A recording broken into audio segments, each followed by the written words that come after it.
Imagine someone you love is diagnosed with a life-threatening blood cancer or thalassemia. Their doctors say their only chance of survival is a blood stem cell transplant.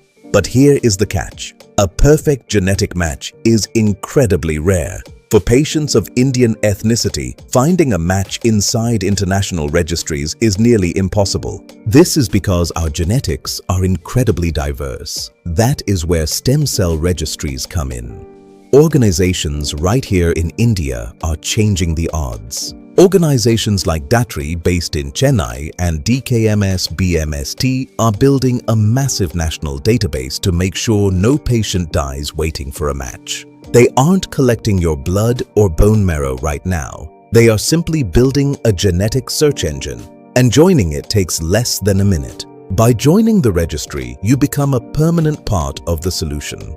Stay tuned as we dive into how simple the enrollment process really is. So, how exactly do you get yourself enrolled? It is incredibly simple, non-invasive, and completely free. First, you find a registration drive near you, or you go online to DATRI or DKMS BMST's website and request a home kit. When you get the kit, you don't give a blood sample. Instead, you take a sterile cotton swab and rub it against your buccal mucosa. That is just the inside of your cheek. You rub it for about 30 to 60 seconds to collect the loose epithelial cells from your mouth. You pop the swab into a sterile tube and send it back. In the lab, scientists extract your DNA to perform HLA typing. This maps out your unique tissue characteristics. Your genetic code is then indexed into a secure computerized database. No actual cells are frozen or stored. Only your digital genetic profile sits in the registry, waiting to see if it matches a patient in need.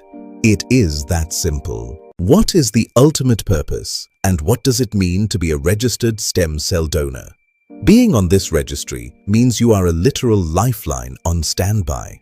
You might sit in the database for years and never get called. But if a patient anywhere in the world matches your profile, the registry will contact you.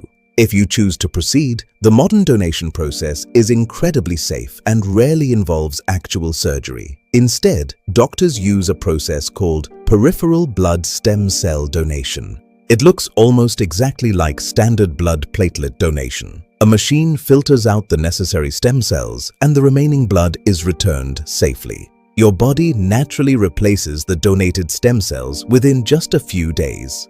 By taking 30 seconds to swab your cheek today, you are giving someone a second